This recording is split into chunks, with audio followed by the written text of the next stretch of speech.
Good evening, everyone. It's 5 o'clock. I'd like to call the meeting to order. Sean Callan. Here. Julie Chetney. Here. Tom Chapa. Here. David Crisafulli. Here. Sean Onmacht. Here. Tim Rice. Here. And Jennifer Salazzo. Here. And Leah Norton. Here. Excellent. If you'd join us for the Pledge of Allegiance.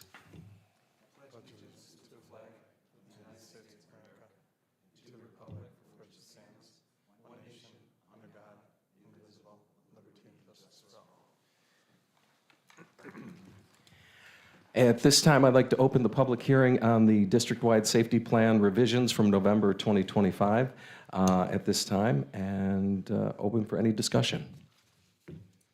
So just briefly, district-wide safety plans are an obligation of every school district. We approve them annually. We typically approve them in August. They have to be approved and in place by the time school starts. In July of 2025, the legislature had passed Dacia's law. That law requires schools to develop and implement a cardiac emergency response plan that have to be a part of our district-wide safety plans and then also our building safety plans. Because of the timeline in which the law was passed and the timeline in which our district-wide safety plans have to be approved, the deadline to make sure that the update was done is actually in January. Okay, so that's why we've come back with the district-wide safety plan. If you open the safety plan, and again, it is available on the website, and you go to Appendix H, that's probably the best spot. That's got our cardiac emergency plan. And again, really its focus is to ensure that the school district is taking steps to make sure that staff and students know where AEDs are, understand what to do if there is a cardiac emergency. So really good practices, it just formalizes that. So not only will cardiac plans be a part of the district plan, they'll also be a part of building plans and then also our transportation plan. The obligation to make sure it's in the transportation plan is actually pushed off, but Tom Gunn and his team had developed that very early on, so we actually already have it as a part of our transportation plan. And so those are already ultimately in place. So this is kind of to formalize to ensure that is in there and available. And since there was a substantive change, we have to kind of go through the process. And a district-wide safety plan has to have a public hearing, has to give people the opportunity to review it, have to give people the opportunity to provide feedback if necessary before the board takes formal action. And that's the purpose of the public hearing on the district-wide safety plan. Anyone else? All right, at this time, I close, I'll open to public comment, and we have none. So I will take time right now to close the public hearing on the safety plan. Now we have no one for floor to the public for the regular meeting as well. So we move on to acknowledgements, and that's Sean Onmacht will be taking care. All right, starting off tonight at Frederick Layton, we have a great job to all the Spelling Bee participants at Layton. Congratulations to Bailey, Thomas, Liam, and Rylan. They will be moving on to the next level. At KPS December Assembly, students enjoyed festive caroling led by their music teacher, Katrina Tulawecki, and special guest Joe Cianfrero. The celebration also included a special visit from the Grinch, who joined in all the fun and brought lots of smiles. They also would like to give a huge shout out to the KPS staff for their generosity. Through their support, food and gifts were provided to 37 families and 63 children. They are also grateful to Rabies and Officer Kevin Hadcock for their donation of 65 pairs of gloves for their students. December at OHS was about celebration and giving. Some highlights include the sophomore class rang the bell for the Salvation Army. The Creative Writing Club collected books to be donated to the Golisano Children's Hospital. The Spanish Club celebrated the holidays, learning about how other cultures celebrate. Tuba Christmas visited all the buildings to play holiday favorites. Quilts were donated by Quilt with Passion to many of the families. The Grinch was put on trial in Mrs. Larka's forensic science class, and OHS art students created handcrafted birds from donated fabric from Quilt with Passion. And lastly, at Charles E. Riley Elementary decked the halls with creativity during their first annual door decorating contest, featuring judges from the Home and School Association, and 10 classrooms earned certificates for their festive and imaginative designs. The entire building came together for the annual Riley Holiday Sing-Along, filling the school with joyful voices and holiday spirit, highlighted by their very own elf, Mr. DiBiase, and a special visit from Santa. The final week before break was filled with laughter as adult shenanigans also took flight, including a singing elf principal on a cart and a spirited rock, paper, scissors game complete with prizes. That's it, And that's it. as far as I know. Before we move on, can we make a slight adjustment to the agenda? Originally, we weren't sure that Leah was going to be able to make it because it is musical season and they are heavy into rehearsals. And so there is a conflict here, but thankfully she ran away so that she could give her student report if that's okay. Yeah. Hi. So this week I have a couple things. So before break, we had our holiday assembly at the high school, and the jazz band, a group of symphonic orchestra, chamber singers, and Tuba Christmas all played, and it was a lot of fun. And then we also went to the middle school, and the wind ensemble also played in that, and the whole symphonic orchestra. And we all played for the middle schoolers, and it was a lot of fun, and I think it was a great experience for all the kids.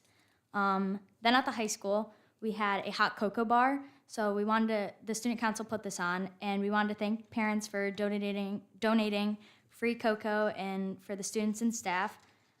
Everyone got free hot cocoa, so it was a lot of fun. They got a bunch of toppings, and it was great. And then for student council, we're going to start fundraising the second semester, and we wanted to plan a dodgeball tournament and hopefully have a spring dance. So that's it. Thank you. Before you go, though, I'm just going to do this. I had the honor, and I wanted to do this while you were still here, to go see the jazz band perform. And Leah did 2 numbers during that were tremendous, and I just want to applaud you for that. It was great, and the whole presentation was wonderful, so thank you before you go. If you think that's good, you should all make sure you get tickets to Matilda coming up very soon. Just a little plug.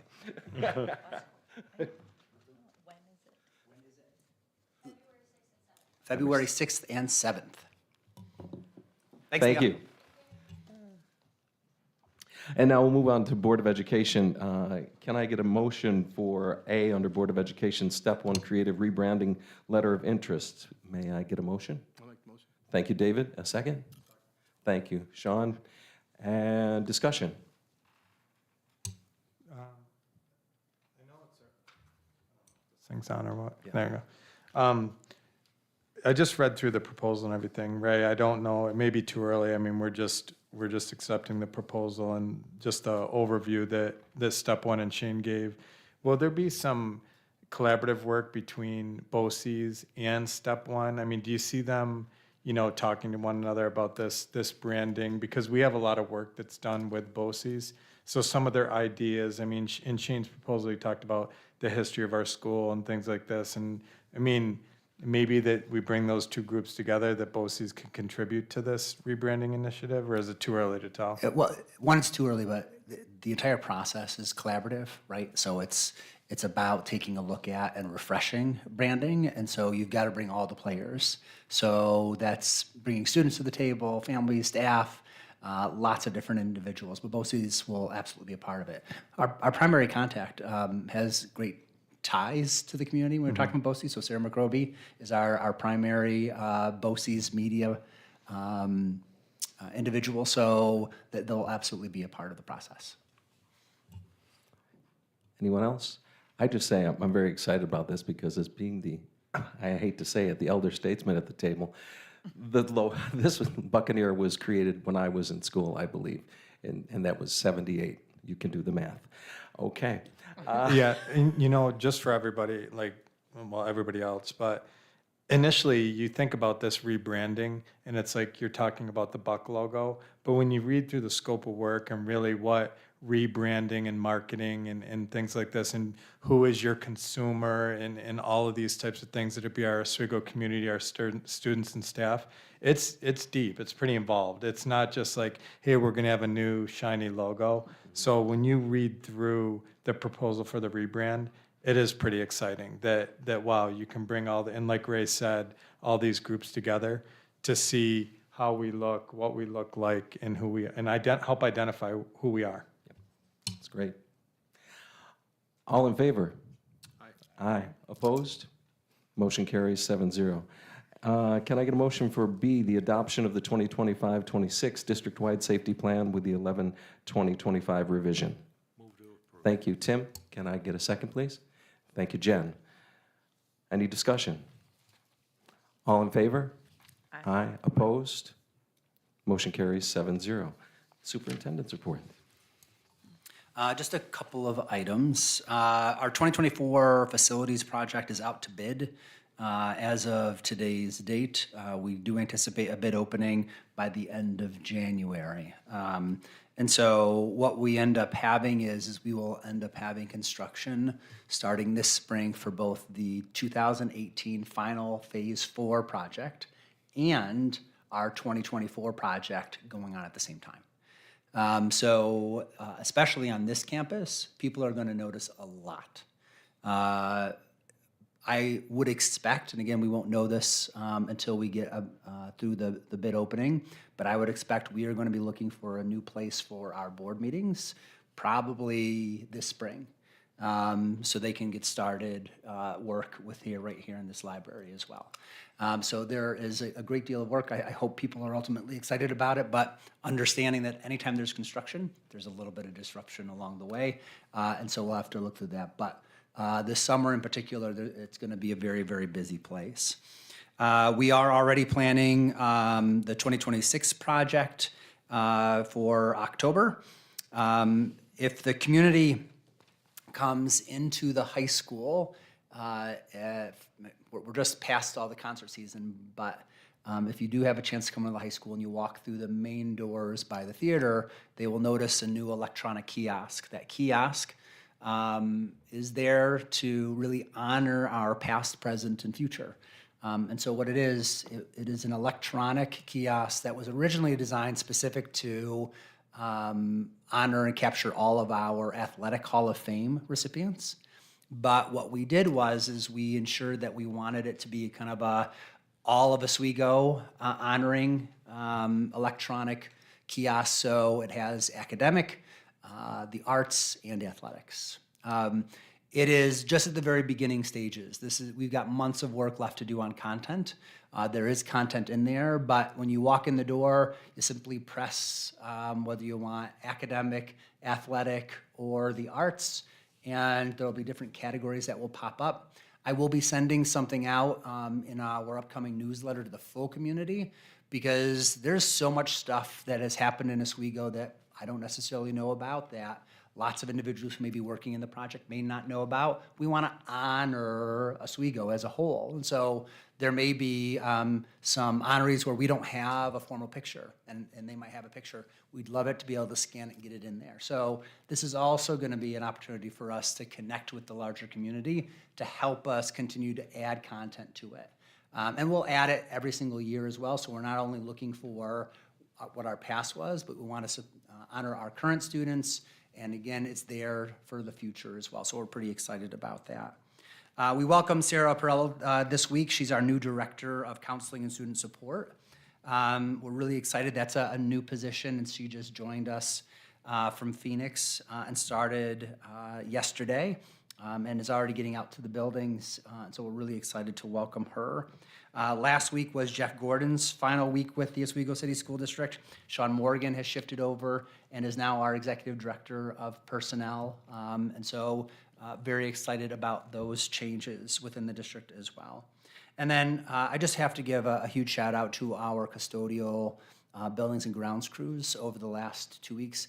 Even though we don't have school, our buildings are used by lots of different organizations, but more importantly, we're also a place of refuge. If there's ever an emergency and there needs to be sheltering, our buildings are often one of the first places. And so if it's snowing, we need to have people there to clear those buildings so they're accessible. And so when many of us may have been warm and tucked in our beds, they were out plowing, shoveling, and did a lot of great work. So I appreciate their work. And that's it for me. Thank you. And we'll move on to the consent agenda. If I can get a motion to accept the consent agenda, items A through H. Can I get a motion for that? I'll move. Thank you, Julie. And a second? You're going to come back to committee? No, I'm going to go right by it. Oh, before we do that, let's go to, thank you so much. So committee discussion, because we have one, and it is facilities with Sean Callan. You're welcome. There we go. As Ray mentioned, we have a lot of trains on the track right now. 2018, we'll be wrapping up Phase 4 this spring.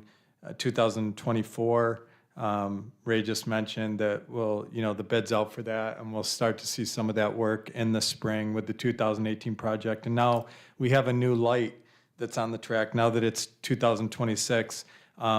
Even though in October we'll be going out with a referendum and asking our community to approve a 2026 capital improvement project, the work has started now.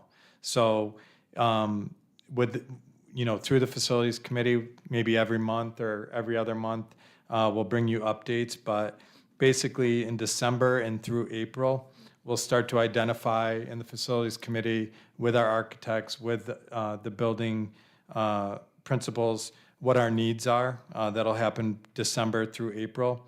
We'll start to do testing and surveying and any work that has to be done in the buildings or outside of the buildings, like May and June, just getting information, any roadblocks. Start to finalize the project financials. Okay, what are we gonna ask the public for? Putting all the numbers together, that'll happen around August timeframe. And then we'll start to reach out, to the public, discussing what we're planning, what we're gonna, bring for a vote in October. So right around September, public relations start to reach out and really show some details of what we'd like to do with the 2026 capital improvement project. And so all of that work happens between December and October, and hopefully we get the support of the community. And then there's a break, and you don't really see anything until the start of late spring in 2028 is when we'll start to do this work, if everything goes to schedule. So you see it coming down the tracks, and then we'll ask for it in October, and then you'll have to wait a little bit. But this really is the long-range planning. Appreciate that once Ray got here, started to talk about this long-range planning, building condition survey, and what we wanted to do to reduce this $200 million of what we needed done in our school district. So every couple of years, we'll just, hopefully our community and the boards get familiar with the process, and we keep knocking off what our needs are in our facilities to provide to our students and our staff. So again, just wanted to give you quickly, 2026 is coming this fall. We're excited about it, and we'll probably, the facilities committee will provide some updates in future board meetings. Later on this year, once we have a contractor on board, I will do a formal presentation to the board for more public settings so people understand exactly how it's going to phase out the 2018 and 24 project, so everyone understands what that looks like. But in addition to what Sean was talking about, if anyone has questions about why are we already going back to vote on another project when we haven't even finished the 24 project, I'd ask everyone to point the finger right back to the long-range facility plan that Sean mentioned. And the focus here is we are voting every other year, and we're doing that to make sure we're maximizing state aid, right? We want to try to get as much work done as we can, maximize the amount of aid that we can receive, and benefit the facilities that our students need. We have lots of work that ultimately needs to be done that's been identified in that building condition survey. And this allows us to address those while also improving instructional spaces. Because again, it's all about creating the best instructional spaces possible for our students that we can. And I think as people begin to see the work done in this project, in the 18 and the 24 project, I think that will hopefully get people excited about what's moving forward.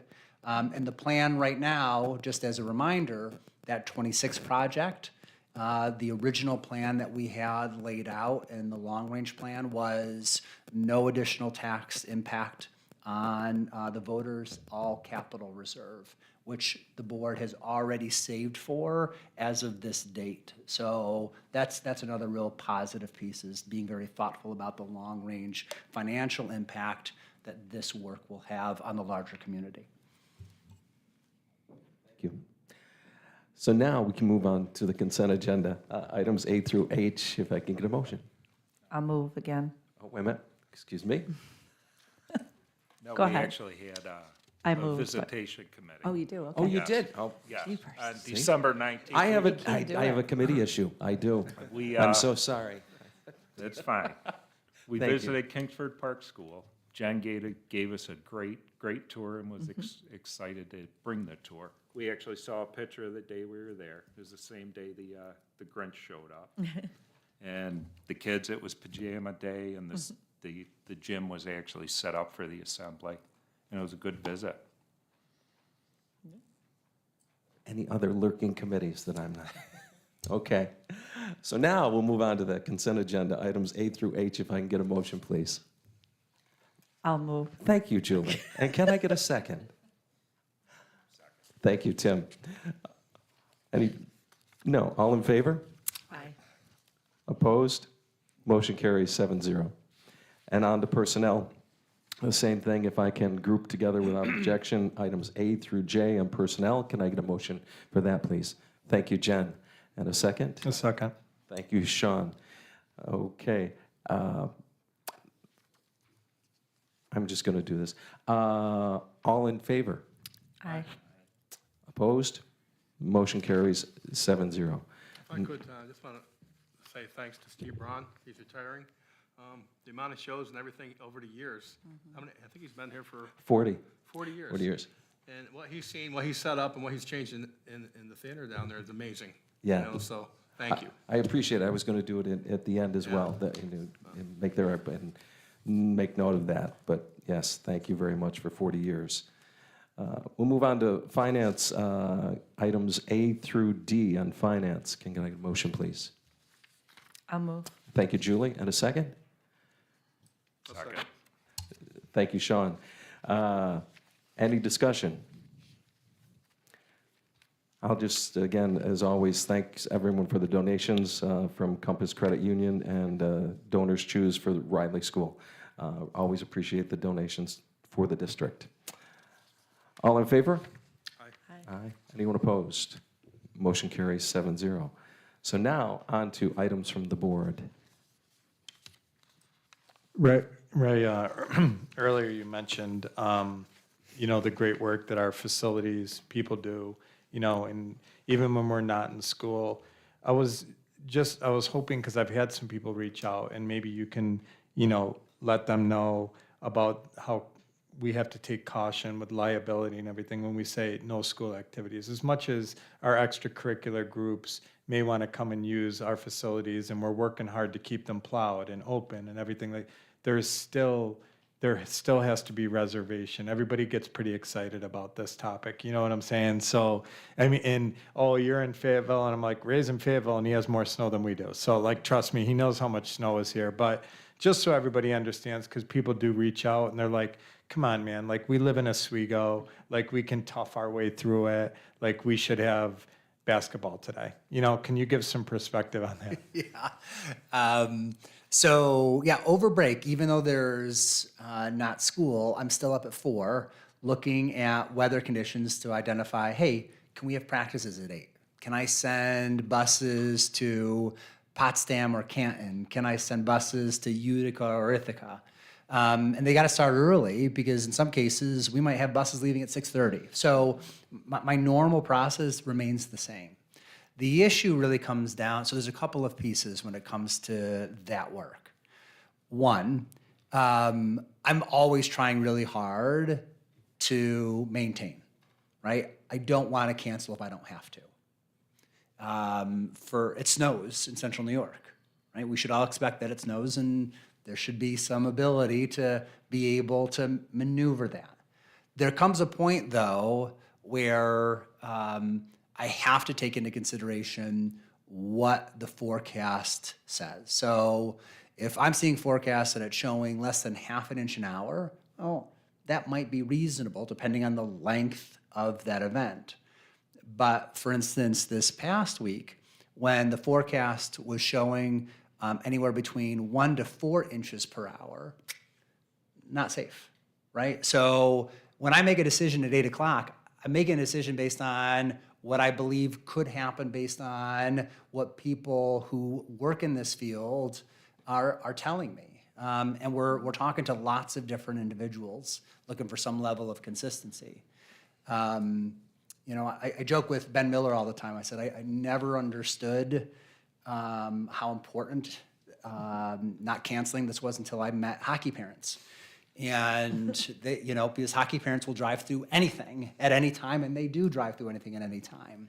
But at the same time, I have to make sure that, one, I believe that one, our buses can be safe and that everyone can be safe. And what I can't do is, just because you're comfortable, I might have some families that feel not comfortable, and then I'm placing them in a really awkward position. And so I have to be thoughtful about what is or is not I believe to be safe. The second piece is, I had a student reach out to me and ask me, because I ended up canceling Saturday activities on Friday. Because again, all the forecasts were telling me 3 inches per hour. I'm like, there's no way we're gonna do this. Part of that is also, we have a limited number of buildings and grounds staff and custodial staff. They're not here 24/7. I have to think about them too. I have to think about their ability to plan as to what do I need to have open and when, and what's their capacity. So all of those pieces are the things that we're thinking about when we're making those decisions. But sadly, we've all lived in central New York for a very long time. The forecast models show one thing, and guess what happens? 20 minutes later, they change. And there's nothing anyone can do about it. So we make the decisions based on the best information that we have at that time, knowing full well the sun might be shining 20 minutes later, and that's the frustrating part. But no, it's an agonizing decision, because we never want to cancel things for our students, because we know it's good for them. Thank you. Anything else? Items? I did want to make one note. When Steve Braun has been here and just retired for 40 years, and Teresa Donovan, little Teresa Donovan, who retired at the end of the year, was over food service, and I went over and they had a little get-together for her on her last day. And she had been here, I believe, for 35 years or 37. So I wanted to thank them both. I also wanted to reiterate the jazz band performance, which Leah did a couple songs, sang a couple songs. She played trumpet in the jazz bands as well, and it was a really nice night. And I just want to make note, there was a woman who I know sitting behind me, and I went and I said, "Why are you here?" And she goes, "I just like to come to see the talent." She had no connection, no familial connection at all. She goes, "I just love to come and see the talent." So congratulations to everyone during the season, the holiday season, and all the concerts. Thank you. At this time, we do have a need for executive session, and that is for the performance, excuse me, for, I have it right here. Yes, performance of an individual. And can I get a motion, please? And can I get a second? Second. Second. All in favor? Aye. Opposed? Motion carries 7-0, and there will not be a need for a vote afterwards. Thank you.